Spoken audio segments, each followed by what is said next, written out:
Single life එක වදයක් වෙලාද තියෙන්නේ? එහෙමනම් මේ වීඩියෝ එක ඔයාට. ගොඩක් අය තමන්ගේ ජීවිතය ඇතුලේ තනියම ඉන්න එක තේරීමක් නොවි රිලේෂන්ෂිප් එකක් නැති නිසා, තමන්ට ගැළපෙන කෙනෙක් නැති නිසා තනි වෙන්න සිද්ධ වෙලා ජීවිතේ ගෙවාගෙන යනවා.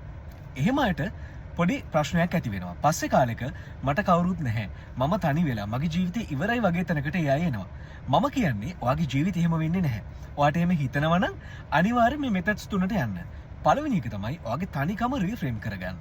රීෆ්‍රේම් කරගන්නවා කියන්නේ ඔයා තනි වෙලා නෙමෙයි, ඔයා ෆ්‍රී මිනිස්සෙක් කියන එක මතක් කරගන්න. ඔයා ෆ්‍රී මිනිස්සෙක් කියන එකෙන් අදහස් වෙන්නේ ඔයාගේ ජීවිතේ ඔයා තනි වෙලා නැහැ. ඔයා නිදහසේ ඉන්නවා කියන එක ඔයාගේ ඔලුවට මැසේජ් එකක් දෙන්න. දෙවෙනි එක තමයි ඔයාගේ ජීවිතය රීෆ්‍රේම් කරගන්න.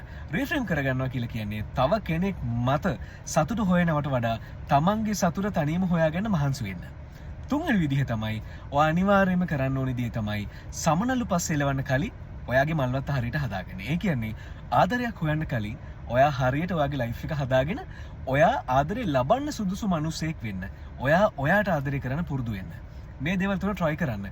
ඔයාට ඒතර ඔයාගේ සිංගල් ලයිෆ් එක එපා වෙලා දුක් විඳිනවට වඩා ඔයාට පුළුවන් ගැළපෙන මිනිසෙක් ඔයා වෙනුවට ආකර්ෂණය වෙන හැටි බලාගෙන ඉන්න සහ පොසිටිව් වයිබ් එකකින් ජීවත් වෙන්න. ඔයාට මේක තනියම කරගන්න බැයි නම් අනිවාර්යයෙන්ම කෝචින් එකකට නැත්නම් කවුන්සලින් එකකට යොමු වෙන්න බග බලා ගන්න. මොකද සමහර ප්‍රශ්න තියෙනවා අපිට තනියම විසඳන්න බෑ. ඒවට කාගෙන් හරි උදව් ඕනේ. මේක එහෙම ප්‍රශ්නයක් වෙන්න පුළුවන්. ඒක මතක තියාගන්න. hina වෙලා හිටපන්.